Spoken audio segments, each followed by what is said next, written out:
Alors bonjour à tous, ici Pierre Parent et aujourd'hui je voudrais réaliser le premier tutoriel sur KiCad en français. En fait j'ai été relativement étonné de réaliser qu'il n'y avait aucun tutoriel vidéo sur KiCad alors que c'est un logiciel qui prend de plus en plus de valeur, qui est en train de subir des développements intensifs de la part du CERN.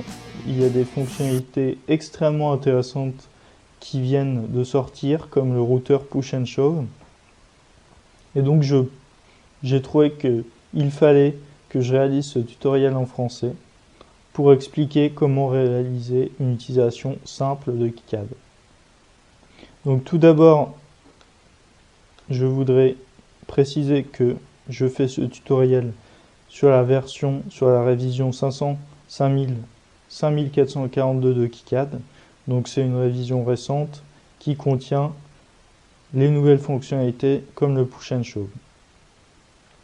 Dans ce tutoriel, je vais réaliser une carte qui va être capable d'allumer une LED ou d'éteindre une LED en USB. Donc on pourra la brancher sur un ordinateur en USB et ça permettra depuis l'ordinateur d'éteindre ou d'allumer une LED.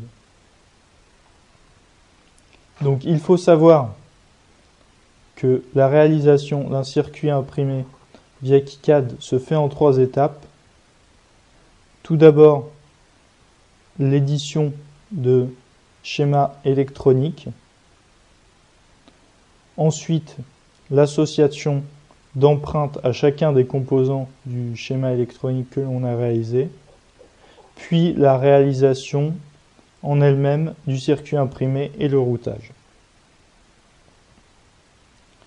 Donc on va commencer tout de suite en créant un nouveau projet. Je vais faire un nouveau projet vide. Je vais aller dans le dossier tuto que j'ai créé exprès pour ce tutoriel et je vais créer un projet qui s'appelle tuto.pro. Donc je vais commencer par créer un schéma électronique. On me demande si on me dit que le fichier n'existe pas, voulez-vous le créer? Oui. Et donc, je suis dans une fenêtre dans laquelle je vais pouvoir éditer mon schéma électronique. Alors, je sais déjà comment je vais concevoir la carte.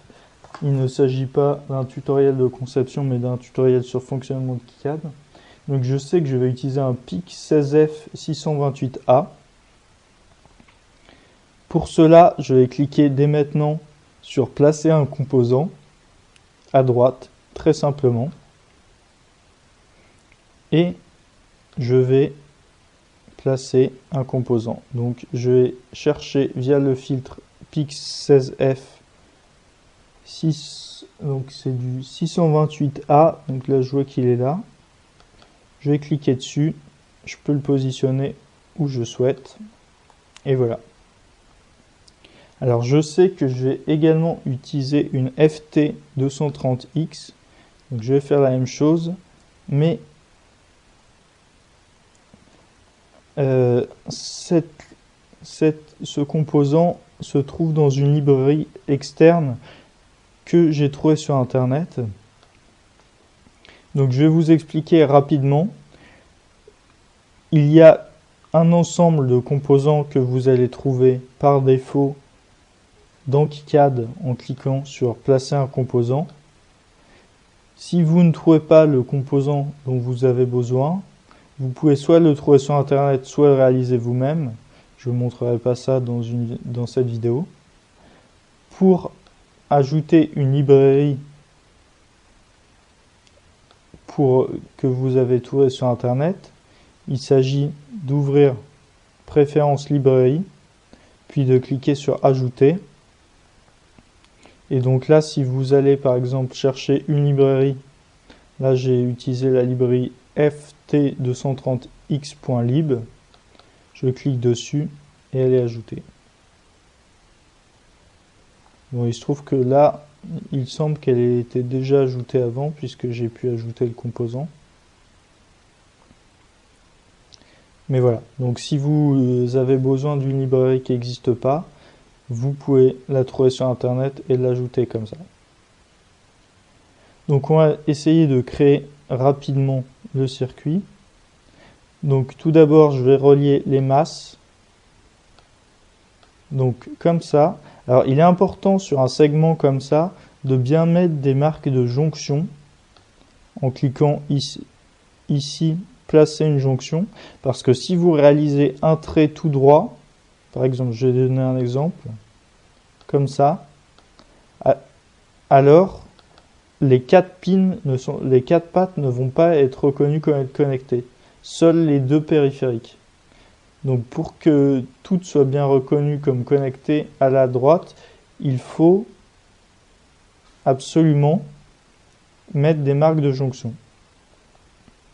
Donc ensuite, je vais mettre un symbole de ground. Pour cela, je vais cliquer ici, placer un symbole de type power. Et je vais taper GND dans le filtre. Il est là, et voilà.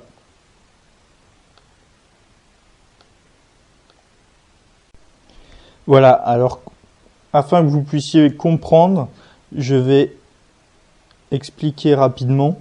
La FT230X est un composant qui va permettre de se connecter à un port USB et de convertir l'USB en UART, donc dans des deux signaux RX et TX. Et donc le microcontrôleur va être un petit composant qu'on va pouvoir programmer qui lui parle l'UART. Donc ce modèle de PIC parle l'UART. On voit qu'il a un TX et un RX ici. Et donc lui, on va pouvoir le programmer pour comprendre ce que dit l'ordinateur sur l'UART. Et on va mettre des LED pour pouvoir les allumer et l'éteindre. Donc déjà, je vais repositionner, pour laisser un peu plus d'espace, le PIC. Pour ça, je fais un rectangle autour et je vais pouvoir le déplacer comme ça. Ah, alors là, ça ne va pas déplacer exactement où je voulais. Voilà, on dirait qu'il y a un petit bug dans KiCad là, mais... Voilà. Donc, ce que je vais faire, c'est que je vais relier directement le TX et le RX ici. Sauf que là, je ne vais pas avoir envie de faire des fils qui font des kilomètres pour relier ça. Donc, comment je vais faire? Je vais faire un lien. Et pour faire un lien, je vais créer comme ça une piste. Et je vais ensuite ajouter ici un lien. Et donc je vais l'appeler par exemple FT230X TD. Voilà. Alors là, je ne sais pas ce qu'il a créé, mais il a créé une jonction et plusieurs fils. Bon, c'est pas grave. Et donc je vais faire la même chose là.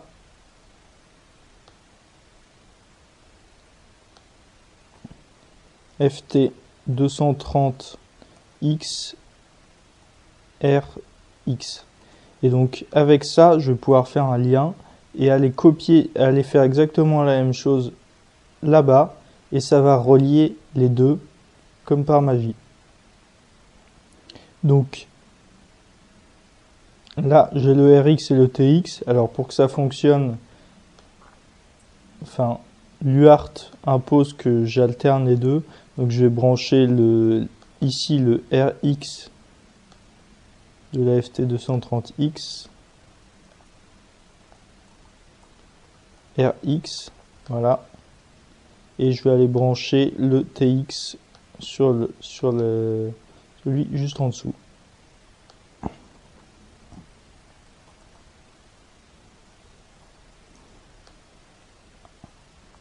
Voilà, très bien. Alors je vais aller aussi connecter la ground là, le VSS. Donc je fais comme tout à l'heure, je vais aller chercher un symbole de ground. GND, il est là dans l'historique. Tac, je relie et exactement comme pour les liens relatifs, ça va me relier automatiquement ces pins-là avec celle-ci. Donc ensuite, je vais aller mettre des petites LED pour qu'on puisse allumer des LED. Alors pour ça, je vais en faire comme tout à l'heure, classe nouveau composant. Je vais mettre une résistance en mettant R dans le filtre. Et voilà. Alors je vais pouvoir la tourner en appuyant sur la touche R. Voilà.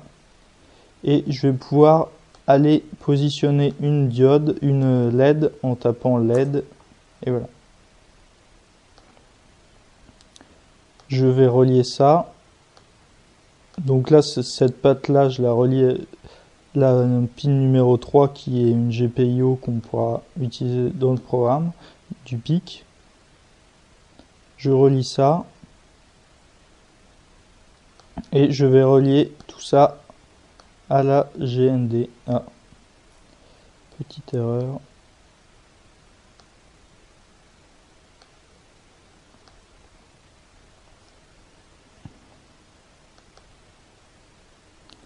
Donc je mets un symbole GND, je le tourne avec la touche R, je relie,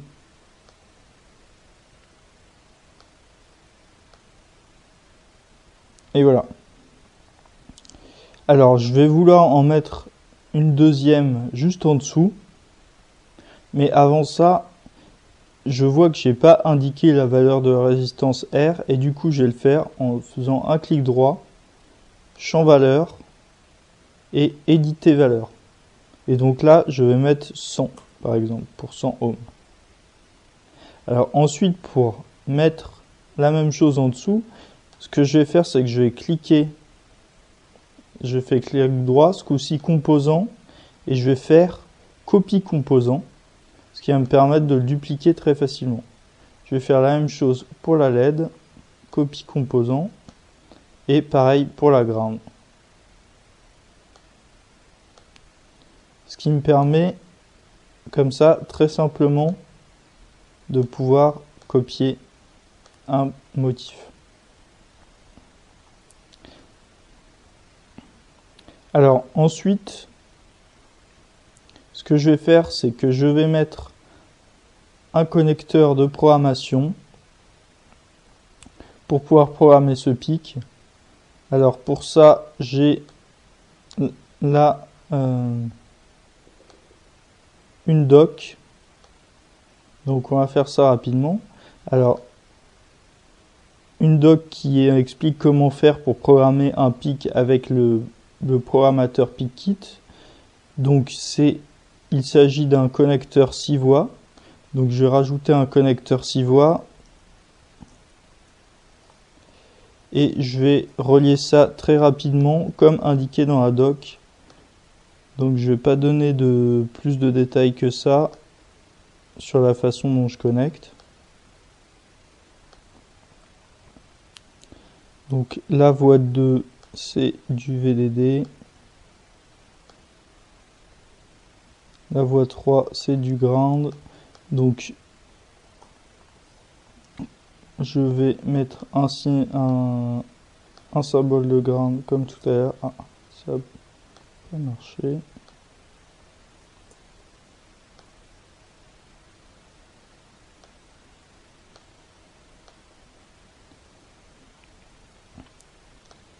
Voilà, donc vous pouvez zoomer et dézoomer bien sûr avec la molette de votre souris.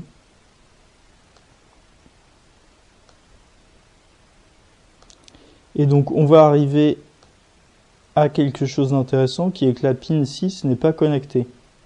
Et donc dans ce cas-là, lorsque vous allez avoir des pins non connectés, il va falloir prendre le réflexe d'aller placer un symbole de non connexion, donc la petite croix bleue, pour indiquer à KiCad que vous n'allez pas connecter cette pin. Et ça va être très important au moment de faire des tests, parce que KiCad va pouvoir tester automatiquement votre schéma et vérifier qu'il n'y a pas d'erreur.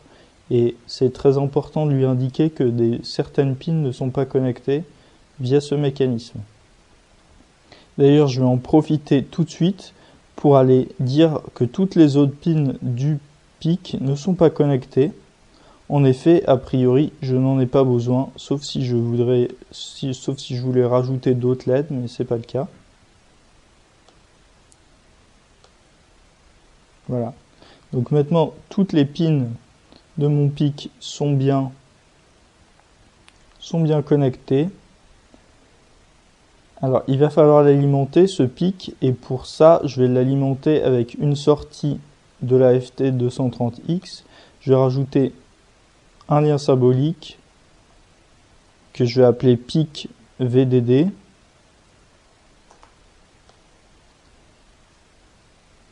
Et donc, ce PIC VDD, je vais pouvoir aller le remettre sur le 3 volts 3 qui est donné en sortie de la FT230X. Donc je vais je me suis trompé. Je vais rajouter PIC VDD. Voilà. Donc ça va être connecté. Je vois qu'il me manque là juste très rapidement une petite résistance. Et un petit condensateur. Donc tac, je relie. Alors on voit que là il y a un symbole encore de jonction, parce que il faut qu'il y ait un symbole de jonction à chaque fois qu'il y a plus de deux bouts à un fil en fait. Donc là pareil, symbole de jonction. Je vais changer la valeur rapidement. Donc pareil, edit valeur 10K. Et je vais mettre un petit condensateur de 100 nanofarad. Alors pour rajouter un condensateur, ce coup-ci c'est C. Je vais le mettre là. Tac. Je le relie. On voit que ça ajoute un symbole de jonction. Et je vais le relier à la ground.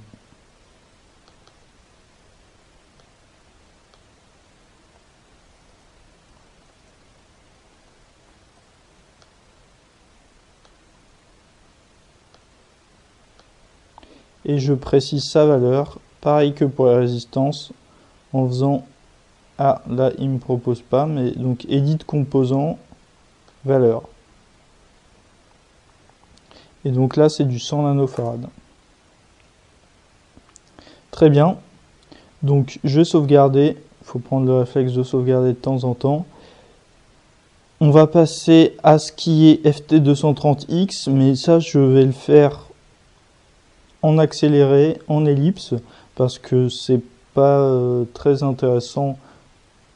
Il s'agit simplement de recopier ce qui est proposé dans la documentation de la FT230X, et ça ne va pas demander de nouvelles fonctionnalités de KiCad que je vous ai pas encore montré. Donc je fais ça en accéléré, et à tout de suite.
Voilà, donc j'ai à peu près fait le tour.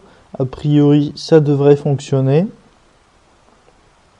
Donc, une fois que l'on a fini comme ça un circuit, il va y avoir plusieurs étapes à suivre dans l'éditeur de schéma avant d'en avoir terminé avec le schéma électronique. La première chose que vous allez vous rendre compte, c'est qu'il y a des points d'interrogation là à côté des U, des C, des R. Et la raison, c'est qu'il va falloir numéroter les composants afin de pouvoir les identifier de manière unique. Ce qui va être très utile par la suite. Donc pour l'instant, on n'a pas de numéro pour chaque composant, mais heureusement, on a une chose qui est automatique, qui va pouvoir le faire à notre place, qui est là-haut, annotation des composants de la schématique. Alors je vais cliquer là-dessus, et je vais faire Annotate. Alors ça me demande annoter seulement les composants non déjà annotés. Cette opération changera la notation. Ok, validé. Et là, je me rends compte que je vais avoir une annotation U2 et U1. Et pareil pour les résistances R7, R4, R5, etc. Donc ce qu'il faut savoir, c'est que si par la suite vous avez annoté mais que vous rajoutez une résistance, par exemple, ou un nouveau composant, ça va remettre un point d'interrogation sur celle-ci, mais vous pourrez par exemple retourner dans Annoter, faire Annotate, pareil, et ça va réannoter que celle-ci. En attendant, je vais la supprimer en faisant ça, en cliquant sur la poubelle et en cliquant dessus. Voilà, donc maintenant j'ai tous mes composants d'annoter. Qu'est-ce que je vais vouloir faire? Je vais vouloir vérifier qu'il n'y a pas d'erreur. Ça, c'est très important. Et en cliquant sur Perform Electrical Rule Checks, qu'on a là-haut, qui est l'ERC, et je vais faire Run. Et voilà, je vois que j'ai des erreurs. Donc, je ne l'avais pas prévu, je le découvre en même temps que vous. Donc, quelle était cette erreur?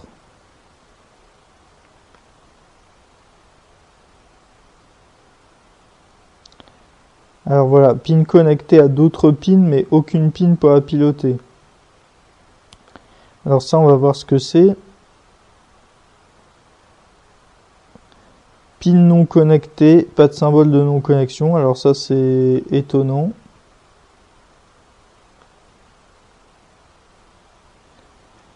Voilà, alors ça par contre, c'est pas étonnant. Donc, on voit qu'on a des erreurs, il va falloir les résoudre. Donc là, FT230X, RT et TD, ça n'a pas l'air d'avoir marché, ça. Je ne sais pas pourquoi. Alors, TD... Ah voilà. Donc là, c'est parce que j'ai appelé ça TD, et là, j'ai appelé ça TX. Donc voilà, on voit que c'est très utile. Ce correcteur, parce qu'il va m'indiquer que ma pin n'est pas connectée, alors que c'est pas normal parce que j'ai pas mis de symbole de connexion, et il va me permettre de me rendre compte que j'ai fait une erreur de nommage. Donc je vais sauvegarder et je vais faire un run, et là on voit que l'on n'a plus de problème comme ça. Il reste encore deux problèmes, qui est pin connecté à d'autres pins, mais aucune pin pour piloter. Donc ça, ce qu'il faut savoir, c'est qu'il va falloir dire à KiCad, à certains moments, que certaines pins sont des pins de power. Et pour ça, on va ajouter un marqueur, ce qu'on appelle un power flag. Donc là, par exemple, je sais que ma VDD, c'est une pin de power. Je vais rajouter un power flag. Et pareil pour la ground, je vais pouvoir la mettre autre part. Donc je vais pouvoir mettre GND et la relier à un power flag.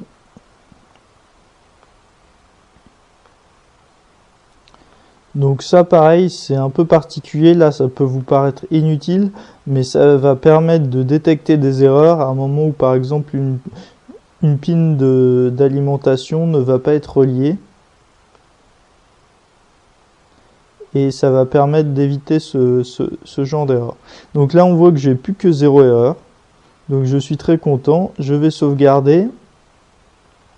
Et une fois que j'ai fait ça, on va faire la dernière étape dans cet éditeur, qui est génération de la netlist. Donc ça, on va générer le fichier qui va être utilisé en fait pour les deux étapes suivantes. Donc je vais faire générer la netlist, qui va me la créer dans un fichier qui s'appelle tuto.net. Je vais faire générer, enregistrer tuto.net. Et voilà, ma netlist est terminée. Et ça va être tout pour ce qui en est de la création du schéma, qui est maintenant fini. Je vais fermer ça. On retourne sur la page principale de KiCad. Et je vais faire dans une seconde partie l'association des empreintes.